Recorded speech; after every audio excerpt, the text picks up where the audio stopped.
Same subject? Hey, same subject?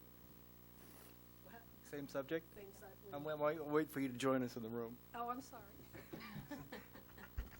All right, let's open this town council meeting for March 7th. Pledge of allegiance, please. Pledge allegiance to the flag of the United States of America and to the republic for which it stands, one nation, under God, indivisible, with liberty and justice for all.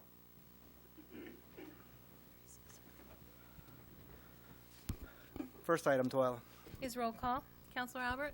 is excused. Counselor Colby? Here. Counselor Crawford? Here. Counselor Lunt? Here. Counselor Ward? Here. Counselor Crafts? Is excused. Counselor Brunel? Here. Moving right along. Good news and recognition. I had one. You got one? I don't have one. I was wondering what this was. I know it. You're on the side I can see, I so know I it. saw the lunge. All right. I had somebody actually approach me this week, thanking the people that actually been grooming the walking trails in Beaver Park to be able to use those throughout the winter. So I'd like to thank the Pejebskit Snow Chiefs, Gordon Curtis, Mark Jones, and Sherry from the rec department for doing so. Thank you. Anyone else? That comes from Miss Bennett, by the way. Moving right along. Public hearing. A renewal special entertainment permit for the Railroad Restaurant and Pub. I'll open the public hearing if anybody. Seeing no one, I'll close the public hearing. Next item. Audience participation and response for agenda items. Anybody want the podium? Seeing nobody, moving right along. Under consent agenda, any counselor wishing to have an item removed may do so now. Seeing none, Order 2017-45 to approve the accounts payable and payroll warrants number 109, 110, 111, 112, and 113, along with the minutes of February 14, February 21, and a special entertainment permit and liquor license for the Railroad Restaurant and Pub. I need a motion. I'll make the motion. I need a second. Second that. All in favor? Order passed, 5-0. Moving right along, Twyla. Under council orders, ordinances, and resolutions, Order 2017-46, an ordinance for fee schedule amendment. It's here. I had a couple of questions based on the revisions that we talked about at our last meeting.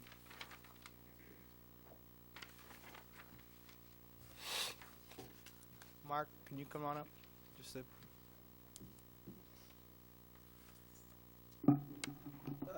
first one, the men's adult football league. I'm assuming that's team for the season, or league for the season, correct? It's for the league, yeah. For the league for the season. Right. Okay.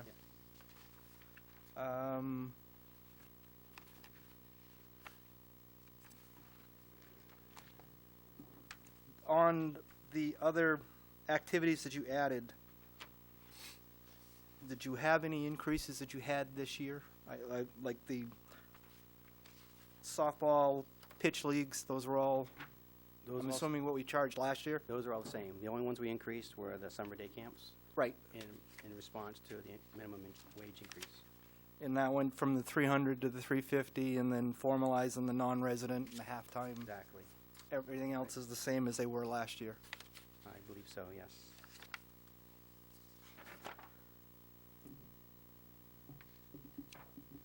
Perfect. Thank you, sir. All right, thank you. Where's Ryan? Come on up, sir. I see the eyebrows, yes.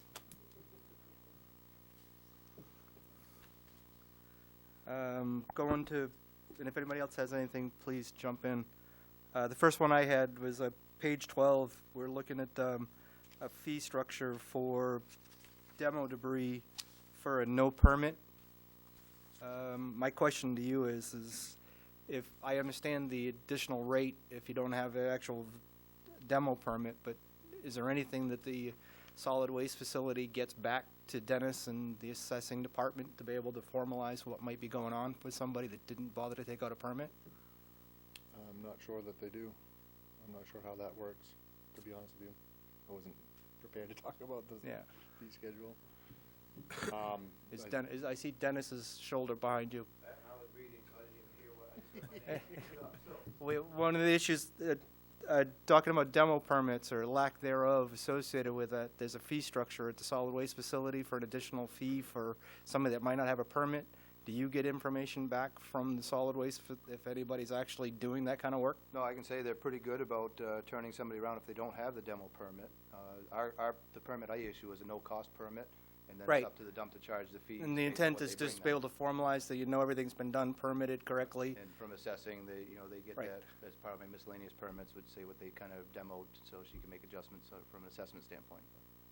So I just know that they send some people to me that are upset because they went there to dump something and it met their criteria, so they turned it back here to get the permit, but I don't know a way to quantify if everybody gets turned around or how that works, but. That would be, I guess, what I would actually say is, why would we put a fee structure in there if somebody doesn't have a demo permit if they're turning them around too? So maybe we want to consider the way that that looks at. Thank you, sir. Next was on the wood. I think we talked about it last time. Why did that go down again? Refresh my memory. Went from $10 What we did is each- we matched what was in our flyer to what was in the, I don't think the ordinances would matched up with what was in the flyer. Okay, Was basically the gist of it. We went through and compared the two and went with what was published in the flyer. okay. So you were charging people $5, but it was $10 in the ordinance, and there's just a mismatch there. Okay. Correct. Okay. Same thing with the brush. Why we just kind of confusing why we're measuring diameter versus length. Is that Couldn't tell you inconsistent? that's the way it's been since the. Just in what you inherited, Sure, looking at the exactly. flyer and comparing the Yeah. two? Okay, so I'm good with that. Can we go back to the demo for a minute? Yes, So, Ryan, what it says here is Lisbon sticker and demo permit from the code enforcement officer, and it's $25 per yard. So when they go up, so they're not paying for the demo permit, but when they go up there to dispose of it, they're paying $25 per yard? So, and then the next one says no demo permit per yard, $50. So that's, so what's that mean? I would suspect if they showed up with a Like- truckload of debris and they wanted to get rid of it and they didn't have a demolition permit, then they pay the additional rate. And I also suspect that's just based on small loads, someone didn't do something that qualified for a demo permit, would be my assumption based on the way the language is. But again, I'd have to do some more research on that. if you could just, what I don't think when we get through the rest of the content of where we're going, I don't know if we're going to have a first reading on this, so it gives you a little bit of latitude to bring it back for that Okay. next meeting. Basically, what I'm hearing between the two of you guys is the fact that I feel confident that everybody's being turned around and sent to Dennis. I just want to get assurance that that is actually the case. Okay. Does that address, that's where we're going with that? You good with that? Well, no. Meaning? I think you need to have the first reading tonight because Mark needs to be able to post his new fees. Okay. We really need to do that so that he has time to post those before he starts charging. Okay. Well, let's hear out the rest of it then and see if we can what we can do to salvage to We make can that amend happen. it. I mean, we can make changes to it tonight because we have not put this in the paper, but, we'll have Well, to then do the that'd public be easy. hearing. It's- Leave that one and just bring us the information. That will Yeah. address that one, so there's nothing that real warrants the slowing that down. The next one would be page 14. It talks about all the parking that we actually looked at the last time we brought this up. And I'm going to have a retraction on that one, because when you look at the ordinance, I could go one of two ways. I'm either doing the businesses of downtown a service or a disservice on parking in that issue. I'm inclined to put the fees back in there and force the discussion at a later date to be able to address it, to move it. So the striking, my recommendation would be to undo the ones that we took out and leave them as they sit. And then we can get into the dialogue of the ordinance that was written in 2004 to see if anything of that needs to be modified or it needs to stand as it was. And that was the sum of my review this time, so thank you. So is that still salvageable for a first reading to be able to make that? Yes, yes. Okay. I just wanted to make sure. And you're leaving the My 25? question though is on page 14 for the parking permits, have we ever issued parking permits? Have we ever had people come in and pay fees? Near as I'm aware. near as I can tell, that hasn't generated a dime since it was written in 2004. But at this point, I can say just in the last 2 weeks since the last we've met, there have been 4 new businesses on the downtown that we may want to actually afford that opportunity to be able to bring that there, because we now have a downtown that may have a parking issue, because I've heard it just from one business downtown. I shared a story associated with my wife getting a haircut locally behind the laundromat, and what they're looking to be able to do and what they would like to address in their regard. So you're going to see that amplified up and down that side of the street. So I think it's better to leave the words and then force the issue for a future discussion than to strike it and not have anything to come back to. I saw the hand. Yeah, one of the things, to clarify on that, because I've been trying to look into that, is I think one of the main concerns is the tenant aspect of that adjacent to Main Street. So you only have a few that have some apartments up top of the businesses, and the way it's written right now, it gives them an option for a permit to have, I think, up to 6 spaces reserved for tenants in the far end. And if that's taken away and you end up being like 2-hour parking or something for businesses, those tenants are now parking on Main Street and taking up the business spots there. So I think you got to really look at it from the tenants aspect. There's only a few there that have apartments over the top, but I've had some battles. They've had nowhere to park this winter, and nobody can give them an answer on where to park. So that's one of the concerns on that parking arrangement. The way it's written is to not just do away with it, and the tenants have no place to park. So that's all I wanted to bring to your attention. So. Now, that's the same approach that I'm looking at it. Is it's better to actually formalize it, leave it there, knowing that it hasn't been done, so at least have something in writing to be able to address at a future time frame. Yeah, I would agree with that. I think we're better off to have something there rather than have, if you take it out and then people start using those spaces, it's going to be much more of a fight to put it back in. So, any other dialogue questions, guys, on the fee schedule? It addressed, I know the stormwater came off. I know we talked about the subdivision stuff. You'll see that those have all been addressed. What was the other one? I don't know. Start talking fees, that gets the accountant all antsy, so I went a little bit nuts the last meeting. So. Farrell? Farrell. Farrell's more my style. I was going to say, I'll represent that one. If we're in agreement, with the exception of bringing the parking fees back in the ordinance that was stricken on page 41, putting the wording back in there, I would accept the motion if you guys could concur. I need the motion. I'll make a motion. I'll second that. All in favor? This would be a roll call. Roll call. vote. Thank you. Thank you. Who You're right. seconded it? Mark, I'll take it. All right, so my question is, were you doing both at once, or are you just doing, both at once if we could. Yeah. you were? Oh, Okay, yes. that's what I was looking at, to Yep. see if you were doing the parking lot. Yeah. Bless you. All right, so, ready for a vote? Yep. Counselor Crawford? Yes. Counselor Crafts is not here. Counselor Ward? Yes. Counselor Lunt? Yes. Counselor Brunel? Yes. And Counselor Kobe? Yes. 5 yeses, 0 nays. Order passed. Moving right along. Order 2017-47, an ordinance. We did that one, right? That one, you're not having a first reading, right? Which one? If you're gonna put the fees back in, then you're not gonna strike the wording in that ordinance. Correct. So you don't want a first reading on that. No, that'll be fine. On the second one? If we can do it that way, Oh, absolutely. oops, am I in the wrong I thought you place? did a motion with both of them. Yeah, we just a did. minute ago. So we're moving on to click it or ticket is what I thought would be next, right? Right. Does that work, or? So, what you're saying is that you struck those, and it should compare, you should make the changes in this No, to match no, we're that? not- Right. by striking that, we had to amend. No changes to that policy. There's not gonna be any changes to this, so they don't need a first reading, because we're not gonna be changing the ordinance. We only need Right. a first Right. reading on the fee schedule. Just the fee schedule has a first reading. So if there's no, do we need a separate motion on that 12? Then I'll, Well, I'll, your motion should only be for For- the fee schedule, Okay. and you're not gonna act on the second one. okay. So you need to make an amendment to your motion that you Would you amend your passed. motion, I will. Counselor?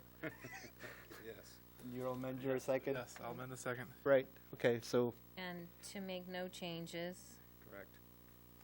to 50, 40. anybody gonna change their votes? Now you just do another roll call, okay? Okay. Ready? Counselor Crawford, Yes. Counselor Ward, Yes. Counselor Lunt, Yes. Counselor Brunel, Yes. Counselor Colby. Yes. 5-0 on the amendment, so now the main motion has passed.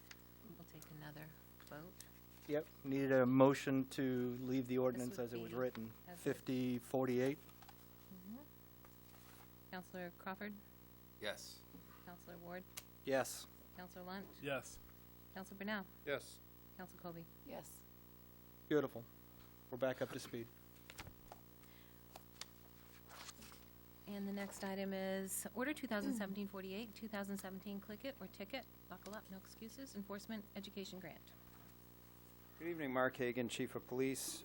Maine Bureau of Highway Safety has pre-approved the town of Lisbon for $4,300 to use towards enforcement in the last week of May and the first week of June towards enforcement programs for seatbelt usage. So what I would like to do is ask for permission to apply for the grant, accept the grant, and then be able to use the funding, All in one motion. please. Any questions to the chief before? So you're going to use the funding for more safety belt enforcement. What would that actually entail? 4-hour details, we have an officer come in and find a good spot, usually somewhere near an intersection where people slow down a little bit to monitor and see if people are wearing the safety belts and pull them over. Okay, so just someone going to be dedicated basically to looking for seat belts. Yeah, it'll be strictly officer overtime to go out Okay. and enforce.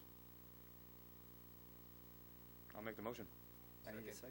We got this first and a second. Mark what? Okay. All in favor? 5-0? Yes, passed. Thank you, sir. Thank you. Thank you. Order 2017-49 Charter Amendment, set a public hearing. I'll open the public hearing. I actually have to No, set this it. is just to set it. So set the, Set the date. So- are you so gonna what- be presenting? Yeah. So what I'd like to do is recommend that the council consider amending the charter and specifically the deadline for filing nomination papers to change it from 45 days to 60 days prior to the election day. The extra 15 days would allow the necessary time to coordinate programming the local tabulators, printing the local ballots, and delivering the local ballots so that everything will coincide with the state programming and printing and delivery of the state ballots when we're conducting state and local elections together in November. Whoa. How's that? It's just 15 extra days, though. Anybody have any issue with that? Any questions? So when would be the day that the final day to turn in papers now, you know? would it 15 be- days Right. before when Or- it was right. 45 days. So it'd be pushed back. I'm thinking the election's like, you know, November 1st would be like basically like, you know, September 1st or something. Roughly you'd have to turn it in by, or, I think right now they're due on the 25th. Right. And then we've put them back till the 11th or something. Okay. It's earlier in the month. Okay. Instead of as late in the month as it was. so would they So be, it's like that. like, would people be able to take up papers, you know, 15 days earlier? So they have Exactly. still the same amount of time? Yeah, you still have the 40 days prior to circulate. Okay. And we would pick up papers roughly around the 15th prior. Okay. And now it would look like you'd pick it up either July 31st or the 1st of August. So it's a Just So it'd back be to town. earlier in the year instead of so close to election. yeah. And this will allow us to get our ballots programmed in time so that they arrive and we have absentees at the same time the state absentees arrive. So you need a- we you need a just motion motion to, to schedule the public hearing for April 4th, 2017, if you want to put that in motion, into, I need a motion. I'll make it. I'll second that. All in favor? order passed, 5-0. Thank you. Thank you. Order 2017-50, approval of CDBG micro enterprise facade grant applications. I believe we're taking that one out of order. We're gonna go Mark for towards the later. end of the meeting associated with that. That was, Okay, the audience is just coming in, and I'm assuming that's what's going on behind us. okay. Order 2017-51, fund balance policy amendments, if there are no objections. One more time? The fund balance policy amendment, That would be Lydia? Lydia's up. Okay. The cool kids are talking in the back row and didn't help her at all. Lydia Colson, Finance Director.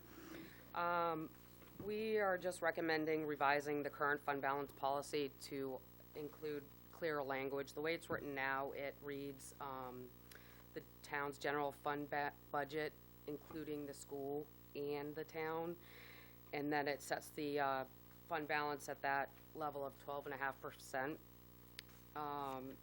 We recommend changing that to read, setting the town and school budget, only the local portion of the school budget, and to have a fund balance of no less than 12% and no more than 16% in the current fiscal year budget. This represents a difference of about $1.5 million in the amount of fund balance we have to keep as a town for the unassigned balance. That's in the packet, page 52. That would be the numbers that Lydia is referring to. Under the current policy, the town would actually have to set aside 2.8, no, I'm sorry, You have it? I do. We have to get above 2.851 before that trigger would kick in, versus the 12% as Lydia's proposing, 1.7. You can see that it drops out as we're either $1 million still shy of reserves that aren't doing us any good to reinvest in our community, or under the still equally fiscally responsible, I would use.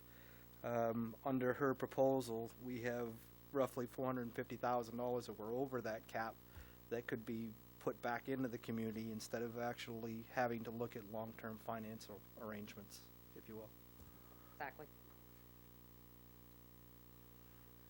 So, in that, if you guys are questions associated with it, I've had dialogue with Lydia. She has marked up the way that the policy currently reads, so you can see the revisions and strikings and that type of stuff. Also, in front of you guys tonight, you have a copy of it, trying to meld the best of the two associated with what it would ultimately look like to be consistent with what our ordinance, our policy says now. And the reason you're seeing it here before you tonight is just like everything else to get to this point. You have a handy-dandy budget book that you have 2 weeks to put your head around, that discussion will be playing itself out, that the fund balance issue where we are in a positive stance based on the last, been 3 years trend? 3 years we've been on the growth trend associated with fund balance? You know, reversing that, we're in a much better financial position that way to be able to have those kind of reserves, to be able to, again, reinvest it rather than actually raise additional funds based on taxes. That's the accountant speak again, too, so it's like the fee structure, guys, so by all means, if you have questions, please ask.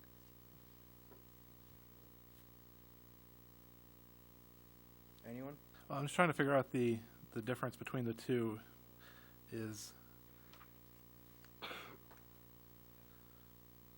mean, it's 12% of, you know, both, but are we not counting the state's share of the school budget, or what's the main difference? I mean, it's a big amount of money here. The difference between the two, the current policy as it's written, could be read as the entire school budget, whereas we believe it was intended to be just the town's Town's share of portion. the school budget. So that's what you're seeing in the difference. What you're seeing, 12% of the general fund operating budget, that's 12% of that 23,758. up at the top versus down at the bottom, that's only 14. Right, so it's that half, basically about a half that's paid by the state that we're not including under the new Exactly. proposal. Yep. Okay, It's to 10 million bucks, exactly. right, so that's a big chunk of change right there, but it usually comes from the state anyway, so. Right. And one of the other provisions that's key in the policy that you'll see in the proposal is if at any time that we actually drop below that 12%, that there's a actual provision in the policy to put a plan together to actually get it back up to that. So, yes, the council has discretion to be able to use the funds, but what are they going to do about it if they drop below that trigger? That was a key piece for me to be able to know what's done in the past, what councils in the last couple of years have actually done to be able to write that, but not put ourselves back in that position where somebody just raids what's often viewed as a rainy day fund, to be able to put you back in that same poor position. She sounds horrible. What's the reasoning for having the cap at 16%? Anything above 16%, and you're just, I think specifically 2 cycles of operating expenses, month operating expenses typically does not exceed 16%. So that's a good number to be safe and make sure that the town has enough money, cash anyway, to continue to pay their current due obligations.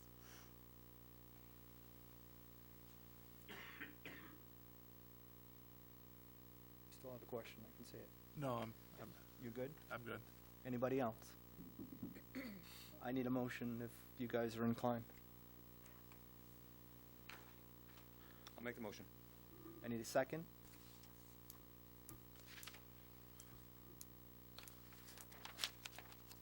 Second?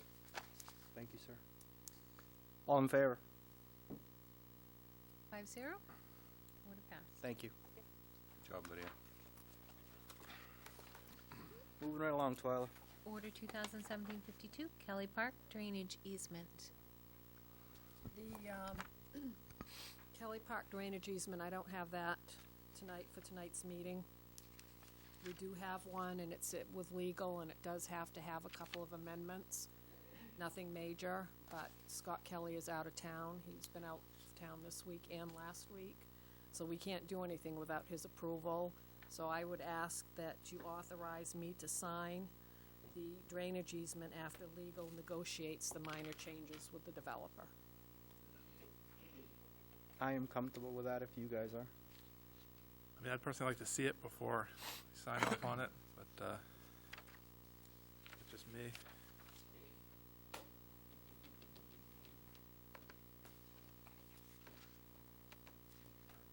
Was it not in our packet? No, she doesn't have it prepared for tonight because didn't get it, and you can't get it to Scott to get his perspective This on is it an because he's easement. not around either. That has to go up to DEP for his project. We cool with that action to be able to empower her to be able to sign that to move this forward? If the answer is no, then we don't vote on it and we wait to get it on the next meeting. Rather see it.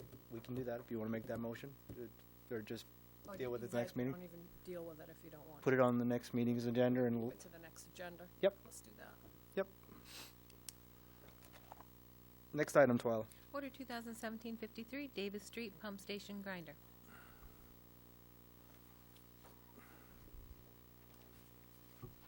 Good evening. As part of the current sewer budget, we had funded money to replace the channel grinder at the Davis Street Pump Station.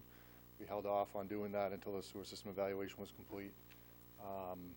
It may likely become an obsolete piece of equipment, but it's something that, based on the recommendations from Over, they agree that replacing it now, since it's not currently in service, is definitely a benefit, so we're asking permission to go out to bid for that item. It's a $50,000 budgeted item. Anticipated it'll be less than that based on some quotes, but that was the budgeted amount. And you are? Ryan Layton, Public Works Director.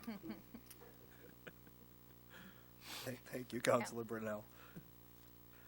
Any questions? Say it may become obsolete. We don't know what the final Davis Street plan will end up being. What it does is this particular unit is placed in the flow of the wastewater that comes through Davis Street Pump Station, which is essentially 90% of the town. It grinds up the debris that comes through that channel, makes it easier to pass through the pumps. What happens now is the guys have to go down and rake the bar rack once a day. It's maintenance headache and something that we don't want to continue to do, but like to run the station the way it's designed to be run. And quite honestly, at this point, we don't have a time frame on when the Davis Street improvements would be made. These are units that run 24/7, high-maintenance units. This one that we're replacing, I think, I want to say is only around 10 years old, and it's already been rebuilt once. It's just the nature of that unit and the service that it's in, so. It's needed a hug and a kiss for a long time.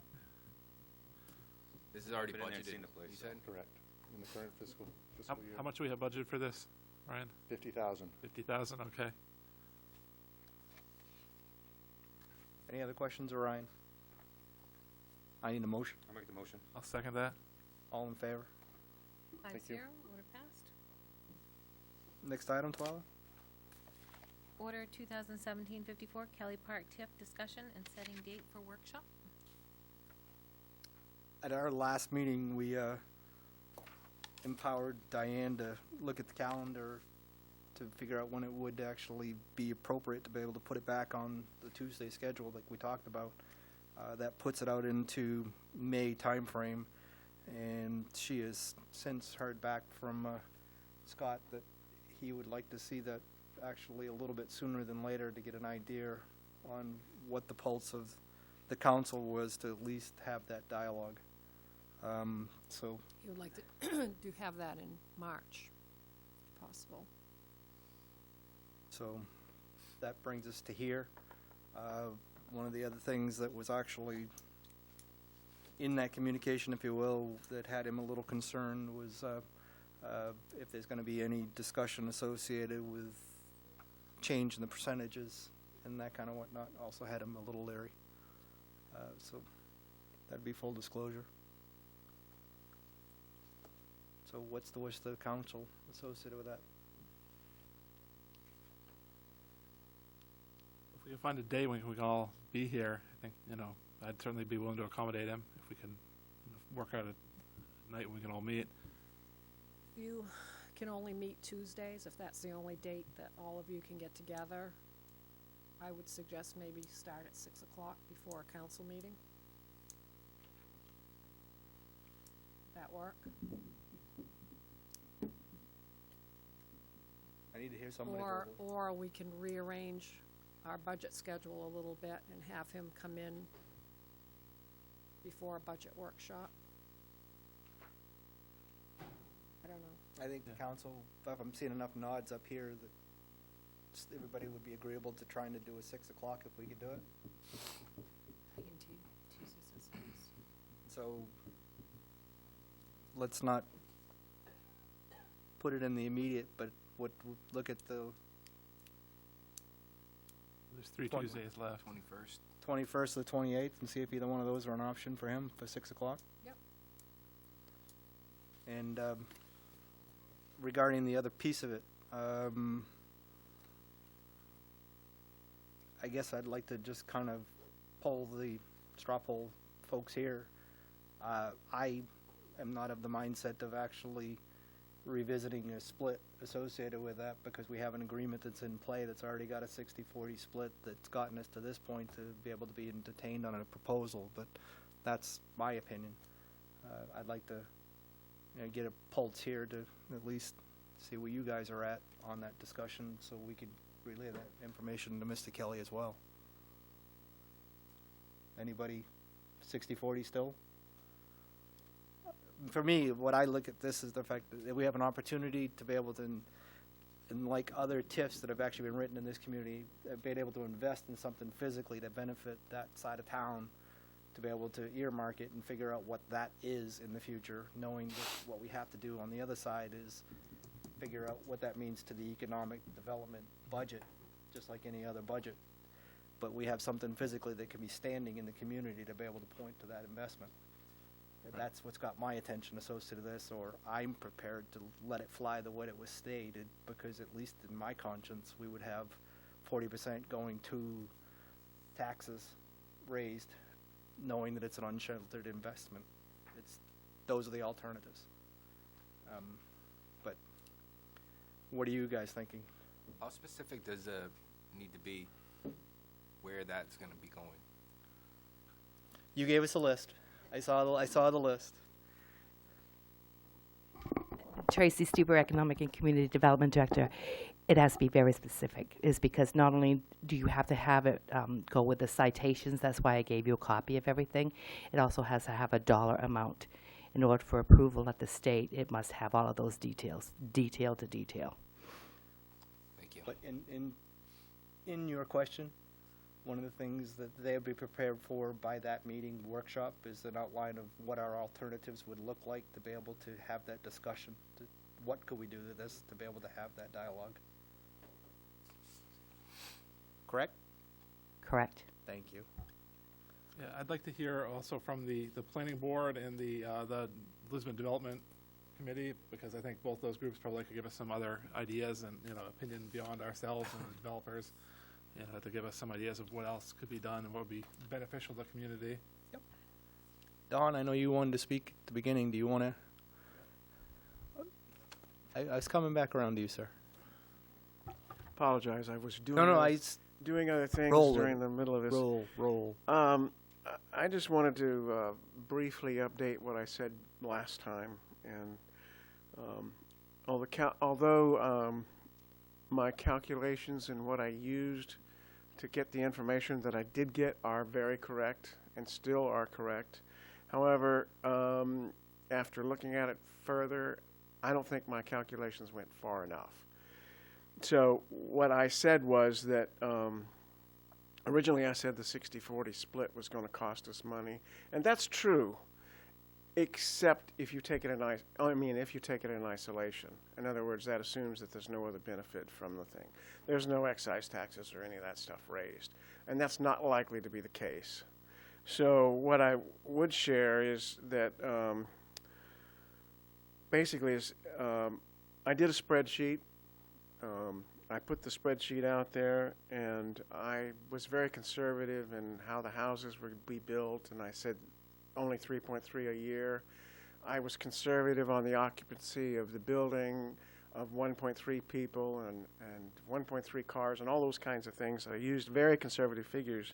And it looks like over the 20-year term of the TIF, using very conservative figures, it's about a $4 million plus for the town, over and above what would have been gained otherwise. So I just wanted to correct the record and say that's what I think about it. And I think that, I don't know, I can't speak for the LDC, but as far as splits, what you do with the 40%, the 41,000 on 112,000, Tracy comes up with the details, and there's certain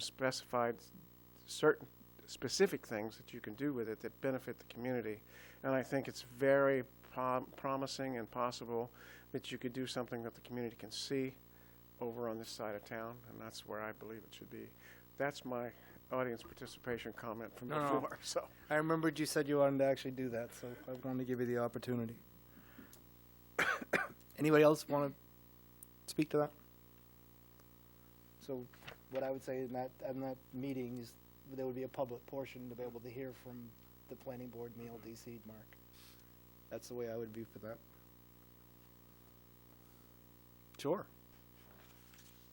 Do I have to say my name and stuff? Absolutely you do. All right. So, Justin Merrill, 32 Moody Road, Lisbon. I was wondering how this will affect my little village on back of my parents' house. I'm just kidding around. That's not what I was reading. All right, so I have how does the Kelly Park development and the TIF impact the rest of the taxpayers of Lisbon? Is it like In what regard? Is it will it like be like a negative like will it like increase or decrease taxes, or how's that work? The entire process project will actually increase value for taxable property within the community. to the tune of 33 house lots when those actually are fully developed. The apartment side of it, which are four apartments, when that actually comes on, that will be a position neutral, meaning no increase, no loss, but there will be savings for not having to pay higher valued amount to the county for our portion of their tax bill, and no loss of revenue to the school side from that investment that we actually get from the state. So I do want to say my concern is that there could be increases on the expenditure side in terms of the school spending. If those people come in and bring additional kids, then we have to pay to, maybe add more teachers to the school system, and that adds a cost there. That's one of the reasons I'm a little concerned about taking all of our 40% and putting it to economic development, because, then you're asking the rest of the taxpayers to pay for, raising the kids of the people who live there, or effectively not paying anything into the school system. So I think that's a concern that I have. That's a good point, because that's one that I've always drawn, and I know when I talked to Don about it, it's not a direct line, because there will be an increase on service on that side of town. Right. For sure. Right. Does that answer your question, sir? Yeah. Okay. What are you working on? No. You have a notebook. Is this homework, or is this just personal interest? Personal interest, right? You get bonus points for the personal interest. I hope you do realize, Justin. Nothing to see here, Dennis. I hope you realize that if we get taxed on this, it's coming out of your piggy bank. Right. Be the only tree house that's on somebody's tax plan. So the 21st or the 28th, whatever works for him, and we'll schedule that at 6 o'clock? Yes. I'll find out, and I'll send you out an email. Please. Okay. Moving right along. Order 2017-55, Tank 9 discussion, no disposition. Yes, it is. Fire Chief Sean Galpo has been made. I'm going to apologize now if I grunt or moan while I'm up here, but I found the only icy watered patch in my driveway before coming here, and gravity prevailed. So, yeah. So, as I stated before, in our meeting, as far as the capitals were concerned and the trucks, we had talked about Tank 9 being out of service. Spring is coming. It's time to move Tank 9 out of the fire station. It's taking up room. So the idea of it is we want to probably put it down at Public Works. But after that, what do we want to do with it? The cabin chassis is pretty much unstickerable. So there is a value there, but it depends on who buys it. The body on it is actually a poly body. We had that body approved or added to that. So there is some sort of a value to that poly body, not to us right now, but I could probably have some fire truck companies actually come in and take a look at it and see if they can consignment, if we can try to sell the truck to another municipality. I don't know what the council Somebody's taking it, they're taking the whole thing. Excuse me? I said, if somebody's taking it, they're taking the whole thing. Which is less work on our part. Correct. We don't care what they take off from it, but. Right. Yeah, I'm inclined to actually let it go in that regard. Not let it go in the fact is you're giving it away. You know what the base value of that body. Right. So I do have some contacts with some fire truck companies that can come in and kind of give us a value of what the poly body basically would be in the cabin chassis in the state that it's in. We could put a for sale sign on it sitting down there and then go from there. I mean, I guess is the direction if you guys want to do that. If I could come back to you if actually we have a couple fire truck repair who has a group, Reliance Equipment up in Vassalboro actually has a whole bunch of old trucks actually lined up. If there's any value there that we might be able to trade services for it, would that be an option? I can come back and actually talk to you about that. But I would empower you to come back with us to a recommendation in that regard, whether it be straight sale, if you got somebody that's actually able to give us an offer for it on outside the sealed bids, what you envision, and be able to take the discretion to make it happen. Okay. You know ultimately where it's at, because we started this last fall and it was 3 items that we were looking to actually get out of the PW yard for Ryan before they sat there all winter. Right. So I'd like to avoid the situation where we end up with another replacement group of what actually sits there in the most visible spot for anybody that comes to the dump. So we can actually put it out there for a sealed bid on a certain date. That would probably be the first. I'm receptive to any and all of the above, whatever you think to be able to make it happen to get it out for the best value for the community. Perfect. Everybody in agreement with that? I need a motion. I make the motion. Second. Give Sean Gallipo the authorization to try to make their thing go away. Hang on. Second? All in favor? 5-0, yes. Thank you, sir. Thank you. Moving on. Order 2017-56, Engine 1 extras. Sean Gallipo, Fire Chief of Lisbon. As I stated before, when we did send Engine 1 out, same with Truck 6, they went over it, formulated a punch list. Same idea here with Engine 1. They went over Engine 1 because that's out being refurbed right now. Gave us a punch list, and that's what I'm asking for approval for tonight. Everything on that list comes out to the $7,806. We were aware of that. That's going to come out of the established account already that we have for this year's established apparatus refurbished allotment of $75,000, which still has $53,677 left in it. So am I reading this right, that the 55,370, you add the 78,06 to that for what, Correct. This was stuff that when... above and beyond that price? Correct.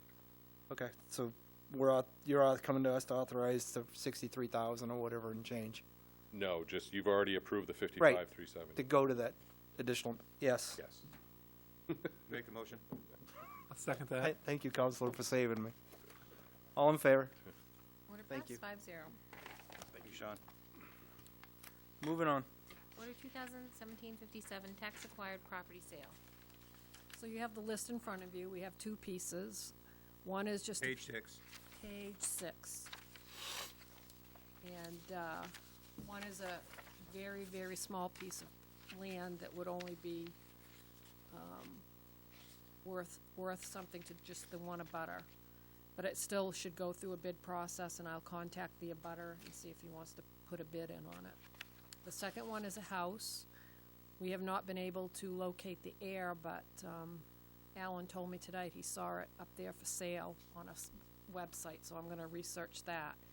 But in the meantime, if you recall your prior vote authorization to me was to accept payment in full and issue a quitclaim deed until such time that you dispose of the property. So I can still do that. So if I contact the realtor and I find out where the heir is, or whoever's put this up for sale, we could still collect payment in full and issue the quitclaim. But I still want to go through the bid process as well at the same time to cut down on time. So these are the only two pieces that we have out on the books that we have foreclosed on. So my recommendation tonight is to have you authorize me to advertise the tax acquired property for sale by sealed bid with the amount due as the minimum bid. Don't accept anything less than the amount that's due. My question on that is when we sell an asset of that value, where do the funds go? It goes into sale of town-owned property reserve account. We have an established account. And what is the intended use of that account for future? You can use that to purchase other property. So it's discretionary? It's discretionary. Once you pay the $59.34 that's owed, anything above that is what you're referring to, That's right. correct? Yes. Right, Yes. right. So properties in the past, like the Route 9 most recent, Yeah, that's in a that's sitting in reserve that account? Yep. How much is in that reserve account, Alan? Yeah, if you I can. don't have that number now. I'd like to know that number myself. You don't were have that baiting off me. I I thought you did, sounded I so did. convinced. Yeah, I would like to know if we have. Yeah, it's a is- little over 80,000, I think, Okay. So with the combined of everything that we've put into. I'll get you that. that's a good piece of information too, is what it was intended for to be able to benefit in the future. So that's what I was hoping to see. It just didn't roll into abandoned property and then No, covers it's there if you revenues need to for this acquire year. additional property or. Okay, cool. I am good with that. That's better than what I had hoped for. I'll make a motion. Second. All in favor? 5-0, order passed. We set that up when we went through to clean up all those tax-acquired properties. When I first came on board, I made sure that we set that up in that way so that we could Have an put avenue it on for, the road. right. Good, good. Next item, Twyla. Order 2017-58, permission to accept donations for summer reading program. Good evening, members of the Town Council and the Town Manager. I'm Diane Nato, Library Director. In front of you this evening is a request to seek permission to send out funding raising letters to local businesses. Traditionally in the past, these letters have been sent out by the Friends of the Library. Gifts and donations have been made to the Friends. They managed those monies and expended them for the purpose of summer reading program.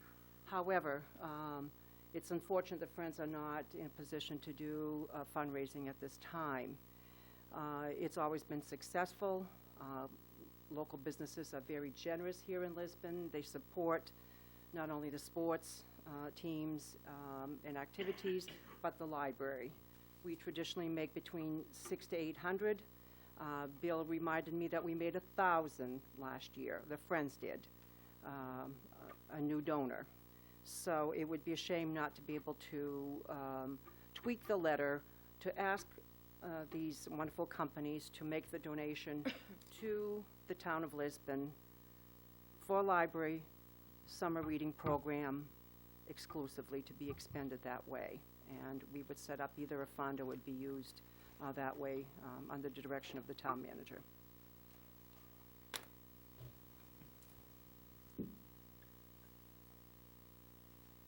My question is, and I guess it'd be to Lydia, or is that unprecedented? It just seems awkward to have a town asking for donations. But that's I don't know Depends on what the use is for. right, I mean, the rec department does for some of their programs. They'll send out letters for donations. So I don't see this. So as it's any not under the scheme to say that it's unreasonable. Okay, I just want to do the straight face test because it's hard enough to ask for money these days. The fact is, what the heck is it going to be used for is the Correct. criticism you're going to be given. Right. Well, the donations will be Right, restricted summer just reading. for the summer reading Correct. program. Right, and in the past, it was the Friends did it, and they just donated the Right. money to the library to, finance that program, rather than have the taxpayers have to cover it. Right, but it's easier, again, from the straight face test to say that you got a volunteer that's asking on behalf of an organization that isn't directly involved with the organization. They have their own Right, but again, the rec tax department does the status. same thing, and, Right. they don't have somebody have to be an intermediary. We just don't have enough volunteers that are willing to step No, up and do that kind of thing in town anymore, and it's unfortunate. I just don't want to set Miss Netto up for failure associated with that when she gets out there and she hears that firsthand from She's folks. not gonna fail. Thank you. That's How would it be any different than like Moxie Festival? it's a festival with its own class. Again, anything that, I'm just asking the question. I'll make the motion. Second. All in favor? Order passed, 5-0. Thank you. No, thank you. Great job. Next item. Order 2017-59 to set a workshop for Western Maine Transportation. Tracy and I recently met with Western Maine Transportation, and they're right in the middle of a transit study that's funded by the state of Maine. And part of the study is going to involve Lisbon because we're part of that transit route. So they need to, the people that are conducting the study need to meet with the town and all the stakeholders to see what our needs are. So we need to schedule a workshop. Depending on the questions from council and any people from the community, they anticipate it to be 60 to 90 minutes long. So we're looking at May 23rd. Seeing as how it's only March 6th, it's as good a date as any. We'll start it at 6 p.m. Okay. What they're looking at is developing a connector route from the Lewiston Auburn area to go to Brunswick, Topsom, and possibly to Bath, and we're right on that route, so. You say the 23rd? 23rd of May. May? Yep. It's a Here? Tuesday. Yes. They'll come here to us. Okay. Cool. I'll make the motion. I'll second. All in favor? Order passed, 5-0. Next item, Twyla. Order 2017-60, permission to go out to bid for facade improvements for CDBG facade grant. All right, now we have to bounce back up on our agenda for the one that was moved down. Where was it? That, the approval of the CDBG micro enterprise facade grant application. Right, we need to do that one first. Tracy Stuber, Economic and Community Development Director. The committee met in regards of going over the facade grants, and we feel like there's some great projects that are going to take place within the community. I will do these individual, and then the dollar amount that we are asking permission for. So we have the first applicant is Christina Pomelo. That is the 11 Union Street. So that's the apartment building where the martial arts is downstairs. Her total project is $55,660, and she's requesting $20,000. And did all of these, you're going to tell us whether the committee actually voted? Yeah, this the committee. What I'm making to you is all the recommendations These have from the all been committee. approved by the That committee? is correct. I need a motion to approve that. Oh, I'm sorry. I want to go back before you make that motion. Is that this would be pending her getting her DUNS number, because that is a requirement of the grants. Everyone must have a DUNS number. And we also want to make sure that working with the code enforcement officer with any safety issues with the balcony and the deck. What's a DUNS number? The DUNS number, that's like the Bradstreet. So, yeah, Dun and Bradstreet. The business are required to have it. So that is like your identification number. So when you do a federal grant, that's how they ID you by, is that number. Same as a TIN? Yeah. It's free, so I mean, it's no cost to anybody to Right. get it, and it only takes Right. a day that they can get it. But that is a requirement because the federal grants are all done through DUNS numbers. Okay, So, okay. So we're approving these one at a time? I think it would be good, yes. I need a motion. I'll make the motion. Need a second? All in favor? Order passed, 5-0. The next applicant is Peter Austin with 2 Main Street.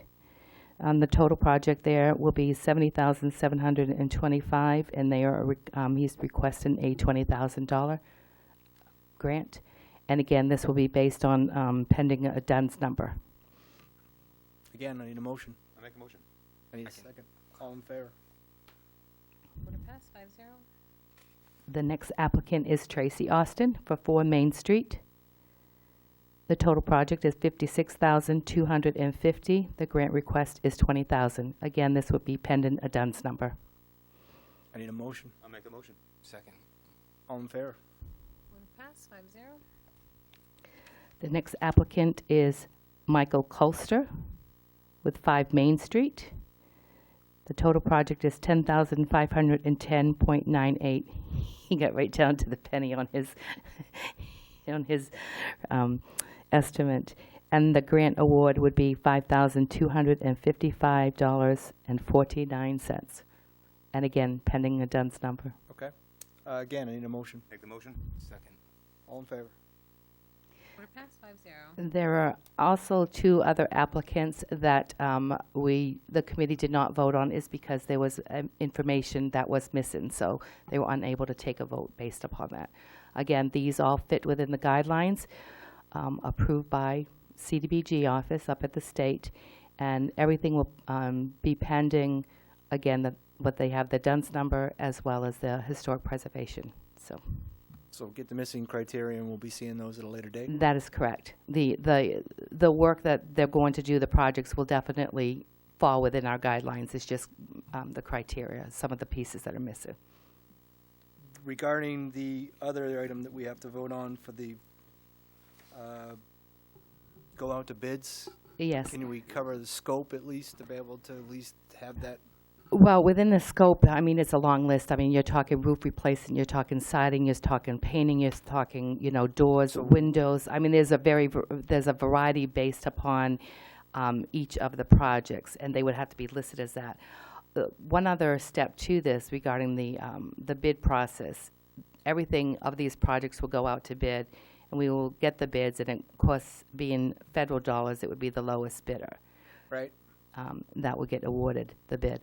The other thing that goes with this is that we can't, and again, of approval for going to bid, we'll have to go pending on the sign-off from SHPO. SHPO is the Maine Preservation Historic Society. And basically, all of these projects, all of their paperwork, photos, the work that they're going to do has been set to the state of Maine.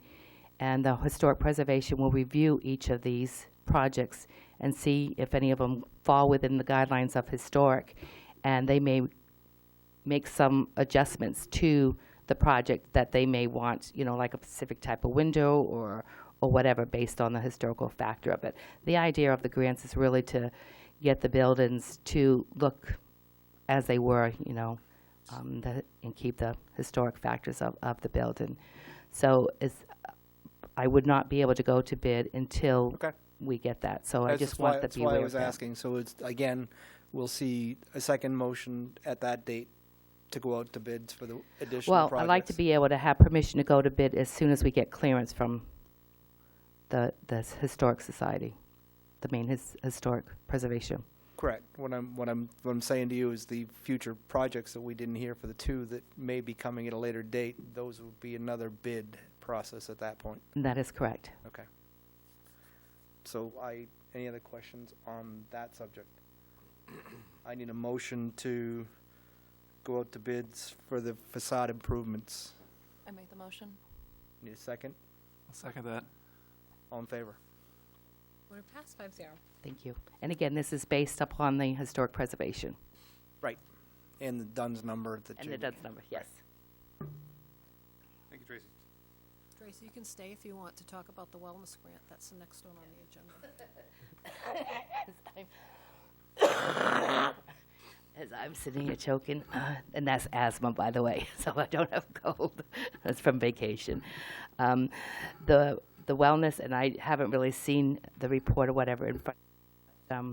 The wellness committee before you, we're allowed to go out for a grant to help provide sessions and beneficial work programs and that for the employees, and this is a benefit and also helps within our insurance as well to get folks involved in these programs.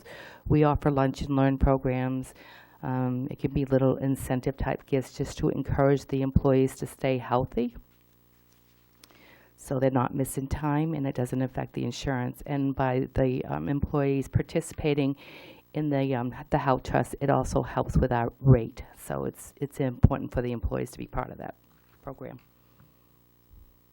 We're asking for the maximum amount of $1,880 for 2017. So we're asking permission to apply and accept the grant funds from the Maine Municipal Employees Health Trust. I'll make the motion. I'll second. All in favor? Good. Would have passed 5-0. Thank you. Thank you. Thank you, Tracy. Next item. Is under other business, council committee reports. Mr. Albert is up first with school, and he is absent, so we're going to move right along. Planning board, they meet Thursday, so we'll have a future. Moving right along. I was unable to make the last meeting, so I will have more information next meeting. Perfect. LDC, we have somebody here from the LDC. Do somebody want to recap for Mr. Albert?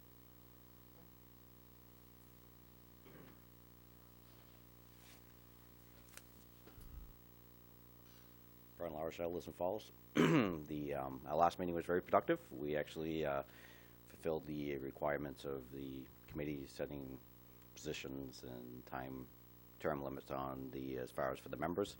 We actually made a very aggressive agenda to actually look at different things. We're actually looking at Lisbon, and we're setting Lisbon Falls, looking for short-term and long-term goals. The committee actually is putting together the next meeting where we're going to be doing snapshots of Lisbon and Lisbon Falls, of little things that we can control.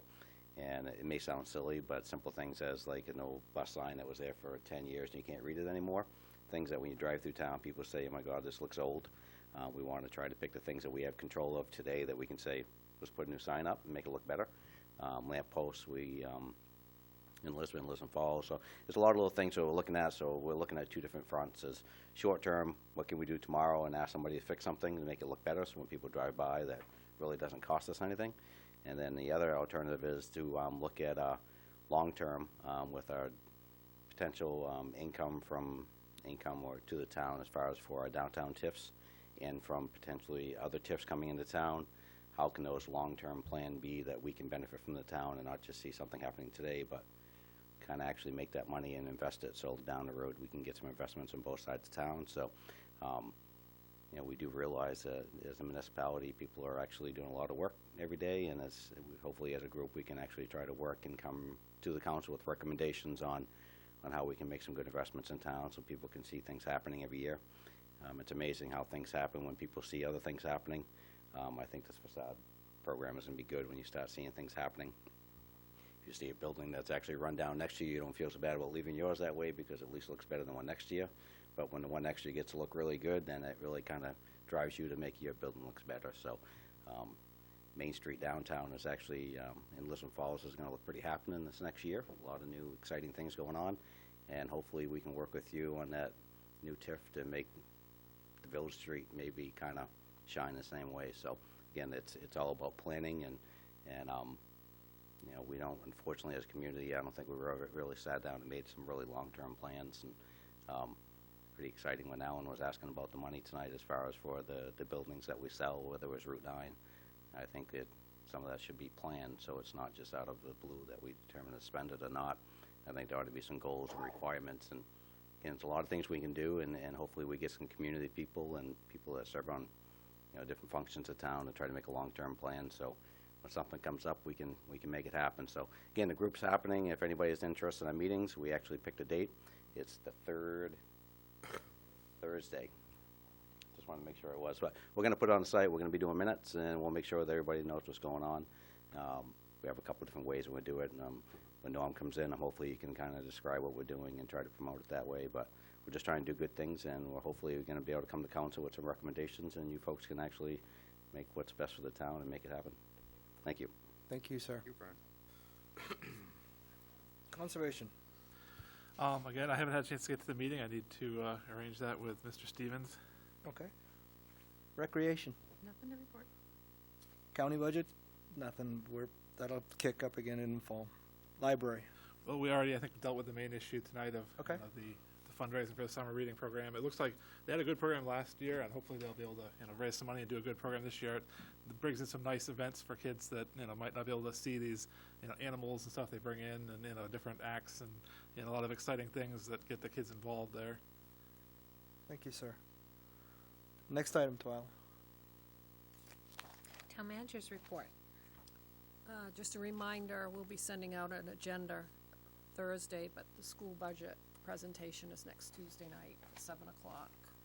And then in front of you tonight, I have provided your budget binders for the municipal budget. It's probably a week earlier than normal, so you're going to have it 2 weeks before I actually present it to you. And there's a lot of information in there. That's all I've been working on, and the department heads for the last month. I'm just glad that it's off my shoulders right now. Now the fun begins. Let the questions begin. Yeah, so, and, you know, in the front of the pocket of the binder is my management letter, but my budget letter, so you'll read that. That'll give you kind of a good overview of what you're gonna look at in the budget, so. In our first meeting, you'll recap that and hit the highlights, and we roll from there. I absolutely will, yes. Okay. Yep. That's all I have to report. Moving on, Twyla. Audience participation for new items. Does anybody have anything they'd like to bring to council? Dennis Douglas, 90 King Road, Lisbon. I should take my hat off for that one, and I'll put my hat on as code enforcement officer and building inspector for the town of Lisbon. I'd just like to take a second on two items that came up on the agenda tonight. One of them, and I just want to make sure I clarify, because to me this is a very, very important distinction to make tonight. One, thank you on the facade grant stuff. From a building inspecting standpoint, I think you're going to see a lot of wonderful things happen down on Main Street, and hopefully that's going to be the revitalization that we've looked forward to for a long time. With that said, the process that was just spelled out in the facade guidelines, Tracy mentioned the lowest bidder. It actually says the lowest qualified bidder. That is a huge, huge distinction to make. Lowest bidder got this town 3 roofs, all right? If I take my hat off again, I spent 23 years as a general contractor. Lowest bidder, without using the word qualified, is the absolute worst possible way of doing anything when it comes to general contracting and work. And I think there should be some emphasis put on working with local contractors to help support their business as well in this community. So qualified, to me, it says it in the guidelines, is a very important distinction to make when it comes to that bidding process. So with that said, the other thing, I've preached to the council on numerous occasions. I brought this up to the town manager on numerous occasions, and also had talks with economic development in regards to some key properties in this town. So I was a little bit surprised tonight when I heard on the agenda under tax acquired property that money from like a land sale on Route 9, for example, goes into a fund to help go towards properties. It's the first time I've heard that, and quite frankly, I've asked this question before, and I keep being told very simply the town has no money. Town has no money. So I was very surprised when I did hear that. I'm going to bring up an issue right now, 10 Union Street. It is an absolute embarrassment. I'm getting ready to tag it next week, which means getting ready to follow the process of a dangerous building and have it condemned. The library, and Diane is here, she could attest to it, abuts the back of the library. If we have serious parking issues in the downtown Main Street area, as we addressed earlier, you are looking at a perfect example to buy a building for pennies, tear it down, and create a parking lot for the new Union Street businesses who just applied for a grant at 11 Union Street directly across. It has no parking. It is the perfect opportunity. It provides parking for the library. It cleans up Union Street. That building has been there derelict for years and years and years. It's a very troubled property. The person went through a bankruptcy, and that mortgage has been sold 3 times, and it's still in her name, and she lost everything to a bankruptcy. So it's a messy one, but I literally know you can buy it for pennies and fix a major parking issue downtown. So I was a little surprised when I heard that we actually have money in for just doing exactly that, and I've been preaching about those issues for a long time. So I just wanted to bring that up, something to consider if you're looking at a key opportunity. It's 10 Union Street, help parking, help the library. It's a perfect opportunity for the town to look into that. So, all right, thank you. Thank you, Dennis. Anybody else? Seeing none, moving on. Counselor Communications. I'm done. I have. Me, Chris, Mark, Karen, Don, Scott, Amanda all went to the Lifting the Haze Tuesday. It was a workshop on the recreational marijuana issues in the state. It was one of the best workshops I've ever been to, the most informative, I think, and I don't know about anybody else. I'm not going to speak for everybody else, but I got a lot of information, and I think You had a viewpoint we talked about. And the fact is, the consensus amongst you guys to be able to move forward with a moratorium. Retail. Right, I think on the retail option, yeah. I think that they presented a good point at the workshop that right now you have a problem where it's not actually legal for anyone to do anything until February of next year, but a lot of people are trying to like jump the gun and get in line and say, I already applied for this, so I should be, have priority, in or getting my what business. they're doing is they're filing with their codes enforcement, and we have, the statute is contradictory in a sense. It says you have 14 days to act. What are we acting on? Because we can't really act because the state hasn't acted, but we're still held to that. So we have to act in that 14 days, and if we don't, then they can come back and they can sue us for not acting on something that we really can act on. So Because of the state moratorium. right, it's muddy water that I don't want to. Having our own moratorium would just send a clear message to everyone, you can't do anything yet, and we're working on it. We're going to work with the planning board and get something in place, but, we don't want to have people try to stake their claim before anything is legal and ready to go. And I don't think Lisbon really wants to be the poster child for that type of lawsuit. Can the representatives from the planning board that were out there, anybody want to speak to that as well? Do you concur with the approach on moratorium? We did concur.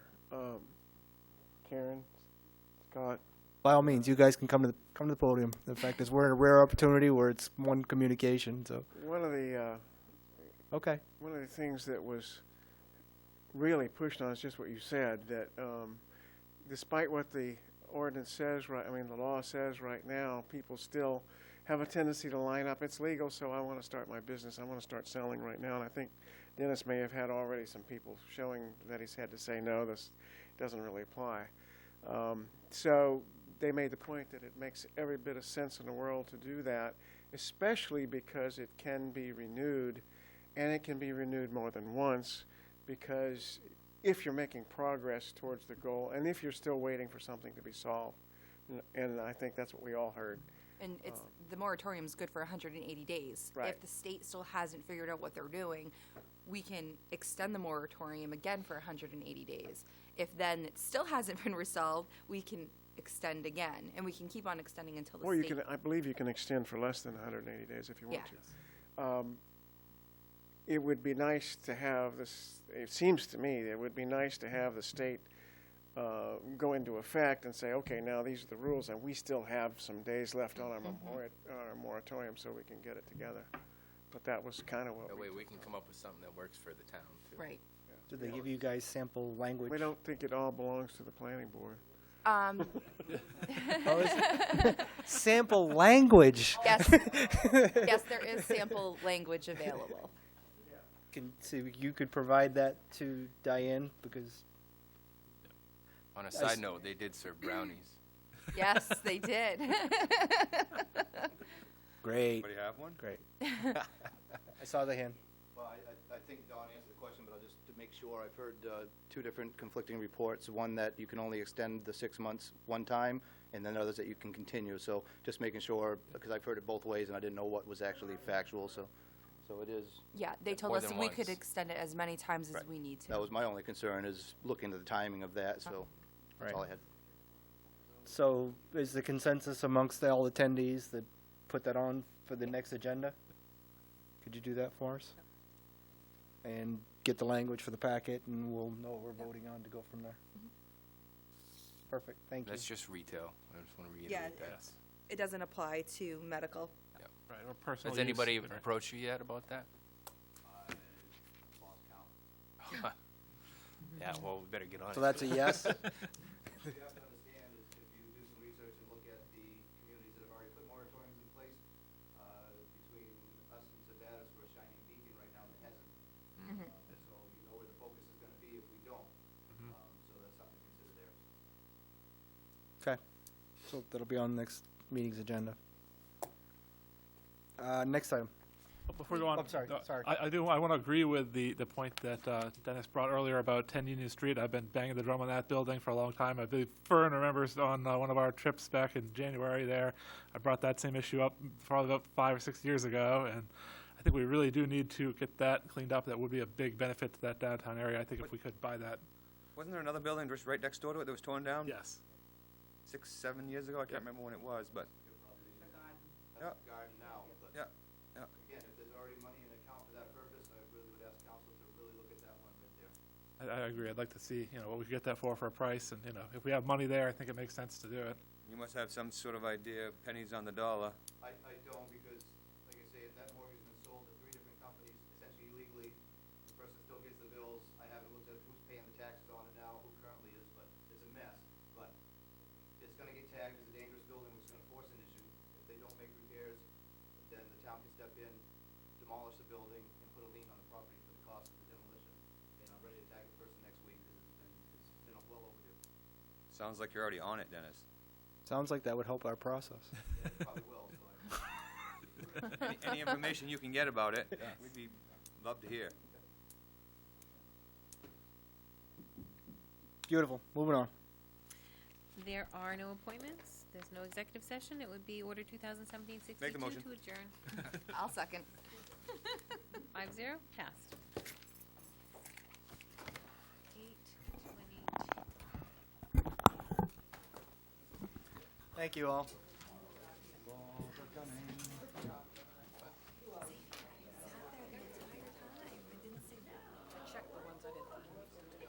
Just getting weirder, man. Anything you want to share? I mean, You can.